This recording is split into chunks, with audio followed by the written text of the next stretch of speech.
Agora vai ser a minha história da minha época. A história da minha época é essa. Quando eu cheguei do interior, aqui no Zé Walter, não existia o conjunto ainda. Os transportes não existiam. Aí daí foi habitando gente. Quando viu falar que ia fazer o conjunto Zé Walter, foi habitando gente. Só que aqui no Pantanal era uma mata nessa época, na minha época de garoto. Então é o seguinte, quando começou o Zé Walter, a maioria das pessoas vinha tirar madeira aqui na mata para fazer casa onde ia ser o conjunto do Zé Walter, aquele pessoal que estava se habitando e ia chegando do interior. Aqui contava os moradores que existiam aqui dentro, de onde é essa cidade do Pantanal aqui. Contava as casas. Então o Zé Walter já tinha um pessoal habitado, isso em 1960. Que quando começou o conjunto, eu era menina ainda, quando começou o conjunto. Para quem não conhece, o conjunto do Zé Walter não existia transporte em 70. Quem queria morar ali no conjunto do Zé Walter? A maioria das pessoas que tinha barraca na Avenida N veio tudo aqui para o barracal antigo. Isso aqui era mata. Dizia que tinha dono e não existia o dono aqui. Onde era mata, que hoje é a cidade do Pantanal. Então é o seguinte, várias pessoas sabiam que não tinha documento esse terreno do Pantanal, fizeram uma reunião lá no Zé Walter mesmo e foram saber se realmente existia o documento legal desse terreno e de fato que não existia. O INCA desse terreno aqui era atrasado desde a época dos Diogo. E na época de Rodolfo Teófilo, isso aqui nunca foi pago o INCA.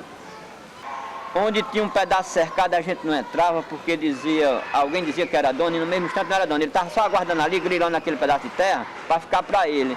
Mas quem tinha um pedaço de terra cercado aqui, entrou tudo na invasão. Que não era legal mesmo, os documentos ele não tinha. Várias pessoas diziam que era dono desse terreno. Era Antônio Salles, era Manel Salles, que era irmão de Antônio Salles, era Pinheiro Landim, era Josia, queria ser dono daquele pedaço do campo que tem para ali. Ele não era dono de nada. Esse terreno foi loteado umas 2 vezes e foi anulada a loteação dele porque não existia documento. A mobiliária não botou para frente a loteação desse terreno porque não existia documento legal. A Marquise tentou comprar para lotear e desistiu porque o dinheiro que dava para pagar o INCA não valia a terra. Então todo mundo dizia que era dono da terra. Era Antônio Salles, era Manel Salles, era o Diogo, era Rodolfo Teófilo e afinal de contas Josia, que dizia que era o dono de uma parte, mentindo. Josia mentia, não era dono de nada, Josia. Josia só sabia vender os documentos, os terrenos daquele lado ali sem documento. Só dava só uma promissória, que nem Antônio Salles vendeu muito terreno aqui dentro, dando só a promissória. Escritura não tinha. E eu conversava com o doutor Brasil loteou aqueles terrenos todinho ali da Cidade Nova e deixou de mão porque o doutor Gentil disse que não adiantava ele lotear porque esse terreno todinho até na Pacatuba não tinha documento legal. Aí doutor Brasil desistiu do loteamento, mas Antônio Salles e Josia começou vendendo esses terrenos ali e dava só a promissória. E eles não podem dizer que é minha mentira, que eu aprovo que era. Eles não podem dizer que era minha mentira, que não existia documento legal daqui. Bom, aí teve a reunião no Zé Walter, com a Eliege, a Leda, todo mundo com as carteirinhas, para procurar o terreno justamente que não era esse daqui do Pantanal, era um vizinho. Mas como o terreno que era vizinho já tinha outro lida lá, que esse terreno também não tinha o documento legal, que hoje lá chama-se o Renascer, aí então aliás passou para cá, para o terreno do Pantanal, que hoje é a cidade do Pantanal. Aí foi quando o pessoal se ajuntaram e formaram a invasão do Pantanal. E quando começou mesmo a invasão, eu disse, vai valer a invasão, porque eu conheço. A gente, quando terminou esse lado aqui da invasão, a gente foi para o lado do campo, que o pessoal estava invadindo, aí os guardas chegou para impedir a invasão lá do campo, porque queria que ficasse o campo. Então, os guardas queriam atirar na Eliés. Aí encostou eu, Paulo Branco, Paulo Moreno e outros rapazes lá, encostamos os guardas, tudo nós armados de roçadeira e não deixamos ele atirar na Eliés. Aí foi quando a Eliés chamou a polícia, então chamou a polícia, o governador mandou dizer que levasse os guardas para o 8º, levaram os guardas tudinho, que era da prefeitura, não tinha nada a ver dele se meter nessa invasão, já foi através de gente que dizia que era dono daquele lado de lá sem ser, para impedir lá a invasão do resto da terra. Aí, então é o seguinte, eu fui um que peguei a roçadeira e botei na frente do guarda, se atirar você morre, se atirar você morre, não atire. Quando tinha um se coçando, eu disse, não se coça não que você morre, não puxe revólver para atirar ninguém aqui.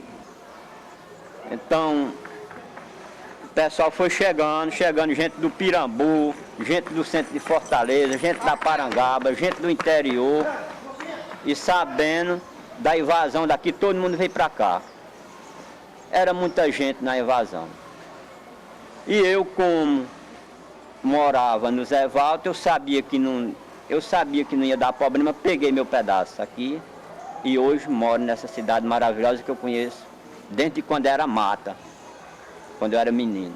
Olha, quando eu era menino eu chegava aqui debaixo das mangueiras, dos cajueiros, atirando pedra de baladeira nos passarinhos, matando nambu, tinha nambu, ainda cheguei a matar nambu por aqui na mata, preá, tinha todo tipo de pássaro grande aqui. Então só era vareda aqui por dentro. Que quando começaram a construir ali a Ceasa, eu andava por aqui para a Ceasa, por dentro da varedinha. Quando era menino, ia por aqui, por dentro da varedinha. Não tinha perigo de ninguém tomar a bicicleta da gente, não tinha perigo de ninguém mexer na gente. Era tudo livre, andava todo mundo livre. Então é o seguinte, foram habitando muita gente no começo da invasão, cada um pegou pedaço de terra.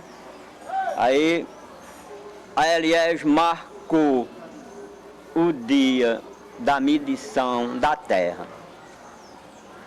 E quando ela marcou no dia da medição da terra, nós fizemos uma reunião, eu participei da medição, o meu irmão participou também, o Jim, o Chico da associação participou também, seu Anania participou, seu Luiz participou da medição da terra, e Zezinho, que era o compadre da Eliés também. Então nós fizemos uma reunião para fazer a medição da terra, para cada cá para pegar um pedaço de terra. 6 metros de largura com 18 de comprimento. A maioria achava pouco, mas a medição para dar para muita gente era assim. E de fato que deu tudo certo. Nós medimos a terra. Esse terreno foi medido por essas pessoas, eu enfiando os tornos. A lagoa que ficava próxima à nossa casa ali, no Zé Walter, eu pescava lá quando era menino. Pescava pelo dia, pela noite, até porque dava mais peixe à noite. A lagoa, a água era muito limpa, que eu chegava a beber água da lagoa, não existia a bozeira que existe hoje, dentro da lagoa, a água era limpa. Eu pegava de saco de camarão no sangador da lagoa. Botava o saco de camarão aqui e pegava muito camarão. Então é o seguinte, a lagoa era limpa, mas existia, quando a gente ia pescar de noite, existia uma cobra muito grande dentro da lagoa, que quando a gente estava pescando, ela vinha ao lado da gente e a gente sentia que era cobra. Lá vem, lá vem, lá vem. Aí eu mais o meu irmão, por causa dessa cobra grande, a gente correu e deixou até os peixes na beira da lagoa com medo. Porque quando ela encostou, ela encostava e pegava mesmo. E a gente viu a cabeça da cobra, era mais ou menos aqui assim. Mais ou menos aqui assim a cabeça da cobra. Então era uma jiboia.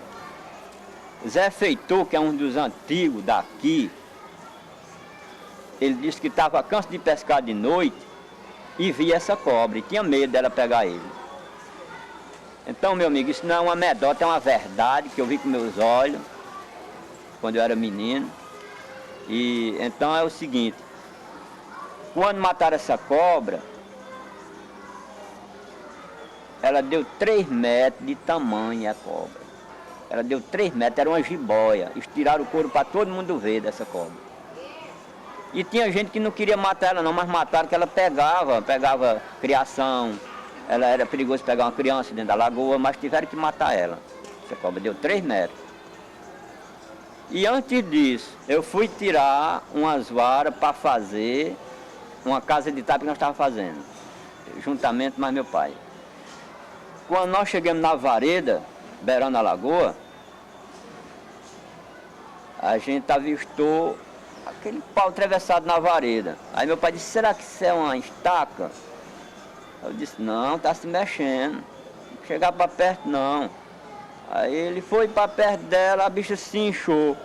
Era uma cobra grande do papo amarelo. Cobra grande. E quando ele mexeu nela, ela se mexeu e saiu andando, cobrando, e o pai ficou com medo de matar. Não matou não, porque era muito grande. Aí ninguém matou a cobra. Seguimos a viagem. Mas com um bom tempo, um rapaz viu ela. Viu, aí não deixou a cobra escapar mais, matou a cobra. Mas muita gente não matava ela, até porque ela não era uma cobra perigosa. A cobra do papo amarelo não é perigosa. A cobra preta do papo amarelo não era perigosa. Muita gente não queria matar porque não era perigosa. Então essas histórias que eu conto, da minha época de garoto, é importante, porque quem não conheceu aqui sendo mata, quem não conheceu sendo mata isso aqui, pensa que tudo é fácil, que nem está hoje em dia. Mas eu estava cansado de passar aqui dentro da mata, vinha do Zé Valta, e ia a pé para o centro de Fortaleza, que não tinha transporte para nós ir, que o transporte ficava lá na entrada da Vila Peri. Então nós garotos andávamos sem medo aqui dentro desse mato, porque não tinha quem pegasse nós, não tinha quem fizesse maldade com nós. Procurava aqui dentro da mata coco babão, nós encontrava pé de coco desses coco da praia, não tinha dono, a gente derrubava, comia. Mas tem muita história importante, porque eu andava aqui quando era criança, a gente botava roçada ali para lá da Pajuçara, a gente vinha para cá tirar lenha para queimar, que não existia fogão. Na minha época mesmo, meu pai não podia nem comprar um fogão, nós queimava era lenha. Quando era garotinho, 10 anos, queimava era lenha, vinha buscar lenha aqui dentro, do mato do Pantanal. Onde é a cidade nova, que era uma mata. Então, quando eu entrei dentro da mata, aí eu vi aquele bicho ciscando, eu disse, anambu. O que é anambu? Anambu é um pássaro. Um pássaro. É um pássaro, anambu. Tem a cordoniz, tem anambu, é um pássaro. Então quando eu atirei com a baleira no pássaro, a pedra entrou dentro do mucumbu dela. Aí matei o pássaro, que chama anambu. Aí eu levei para casa para mostrar à minha mãe que a pedra entrou dentro da anambu. Aí a baleira tem uma força medonha, que é dessas de baleira de soro, racha de soro, tem uma força medonha. Então é o seguinte, eu saí alegre, porque era difícil até mesmo com a baladeira matar um anambu, só de espingarda de longe. Espingarda que matava um anambu. E outra coisa, eu saí alegre porque eu ia comer aquele pássaro, que era bom. Eu achei muito bom. E sempre eu ia fazer caçada, matava preá, matava outros pássaros, que chama rolinha, era campina, tinha muito aqui de primeiro, dentro da mata. Então o que eu sei contar para vocês é isso. E uma coisa que eu achei bom, aqui em cima do palanque, ao lado ao lado da rua Planaltina, a gente montou o palanque e recebemos Ciro Gomes. Aí uma coisa que eu achei bom que o governador disse: isso aqui Pelandim disse que é dono, não é. Antônio Salles disse que é dono, não é. E vou garantir a vocês que com 15 dias o Pantanal tem energia. E assim ele fez. E o Juraci botou o calçamento. Aí nós começamos a se animar, porque quando bateu os postos, nós dissemos: agora que nós não saímos mesmo. Agora que nós não saímos mesmo, porque o governador diz que o terreno é nosso e acabou-se. E assim vem melhorando, melhorando, melhorando, cada vez mais vem melhorando. O Pantanal vem melhorando muito e não se compara com aquela mata que eu andava aqui dentro. Eu nunca imaginava de aqui ser uma cidade que nem está sendo hoje. E quando eu cheguei aqui no Zé Walter, que estavam derrubando a mata para fazer o conjunto, eu pegava peba, tatu, cobra cascavel, nós matava, salamanta, nós matava ali perto da Chessa, ali, pra cá. Quando os tratores estavam derrubando a mata para fazer o conjunto do Zé Walter, nós achávamos muita coisa bonita dentro do mato. Achava muita coisa bonita dentro do mato. Mas ficou tudo liberado. Era caju, mangueira. Era um terreno cheio de fruta ali. Então é o seguinte. Era um terreno cheio de fruta, nós se aproveitava bastante das coisas, matava passarinho que não era proibido nesse tempo. A gente matava, se alimentava com os passarinhos que matava. Era peba, tinha tatu. E ainda cheguei a ver guará ainda. Guaxinim ia me pegar na roça ali ele ia me pegar, o guaxinim ainda partiu para cima de mim. Para me pegar onde a gente estava plantando umas batatas na beira da lagoa. Isso ali na lagoa do Monte Negro. Nós tínhamos um roçado ali. E quando eu era criança, eu andava aquela estrada ali toda ali da Pajuçara para cá, a gente botava roçado para lá. E meu pai conversava muito com aquele pessoal, os idosos, e eu escutando as histórias que eu escutava para hoje eu estar contando a vocês. Que a maioria dos jovens não sabe. Do meu tempo eu já estou com uma idade bem avançada e já passei por muita coisa boa e coisa ruim aqui dentro. O que eu achava, para mim era uma brincadeira, quando eu era menino, as catrepilas estavam tirando a areia dali para aterrar a Avenida E do Zé Walter, aqui onde é aqui o presídio. Ali é uma barroca, porque as catrepilas tirou muito aterro e levava para aterrar ali a Avenida E no Zé Walter. Ninguém sabe disso, e eu sei que ali tem uma barroca, o trator fez um buraco para tirar arisco, para levar para aterrar ali a Avenida E. Bom, é o seguinte, quando eu cheguei aqui, existia um roçado que era dos índios Tapeba. Eles viram que não dava para plantar milho, feijão, arroz nesse terreno. Eles fugiram daqui, foram se pôr para outros lugares. Ali para o lado do Maracanaú, que eu não sei bem dizer o lugar que eles estão vivendo. Os índios Tapeba morou aqui. Não era os índios, como se diz assim, índios da Transamazônica, mas eram os índios que viviam dentro do mato, chamam os índios Tapeba. Eles viram que aqui não dava para viver, porque aqui plantava milho, feijão, arroz, nada disso dava. No inverno era que dava uma batata, macaxeira, nesse terreno aqui. Então, é o seguinte, a lagoa ali, em 32 essa lagoa secou, cavaram um poço nessa lagoa ali. Meu avô contava isso, cavaram um poço nessa lagoa. Parece que foi com 32 metros para dar água. Em 32, a seca de 32. Aí quando eu era garoto, a lagoa secou, estava secando, nós fomos pegar os peixes. Então o meu irmão pegou o peixe maior que tinha na lagoa. Era um cará tilápia. Cará que era um monstro de grande. Deu 2,9 kg depois dele tratado. Cará grande, era o maior. Então, Tinha muito peixe nessa época. Hoje em dia não tem mais, porque tem esgoto para dentro, a lagoa está realmente desprorada, não é conservada. Porque ela era conservada porque existia mata e ninguém mexia nessa lagoa. Então muita gente tomava água da lagoa e hoje em dia ninguém pode fazer isso.